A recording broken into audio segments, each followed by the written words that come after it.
আমি তোর পুরো লাকড়ি এনে দিয়েছি, এখন তুই তোর ওয়াদা পূরণ কর। হ্যাঁ ঠিক আছে, এই নে।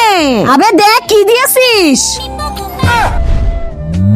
এই নে ভাই, দেখ দেখ রাক্ষসটা ওকে আপেল দিতেছে।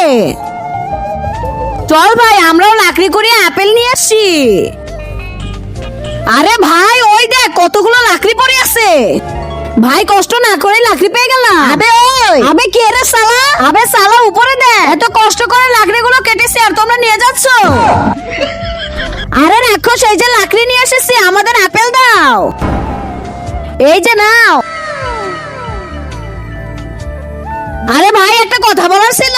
আবে রাক্ষস, তুই লাকড়ি কেন জোগাড় করছিস? তা দেখার আগে বন্ধুরা, চ্যানেলটি নতুন খুলছি, তোমরা সাপোর্ট করবে বলে। কিন্তু তোমরা যদি সাবস্ক্রাইব না করো তাহলে কেমন হবে? যদি তোমার মা বাবাকে ভালোবেসে থাকো তাহলে প্লিজ চ্যানেলটা সাবস্ক্রাইব করে দিও। আমার একটা সাবস্ক্রাইবের জন্য আমি এত কষ্ট করে ভিডিও বানাই। তুমি তোমার মাকে ভালোবাসো না বাবাকে? কমেন্ট বক্সে তার নামটা লিখে যাও। তোদের মতো মানুষদের জ্বালানোর জন্য এই আপেল খাওয়ার পর কিছুক্ষণের মধ্যে তোমরা অজ্ঞান হয়ে যাবে, তারপর তোমাদের জ্বালিয়ে খাবো আমি। আরে ভাই ফেলে দে, তোদের খাবো এখন আমি।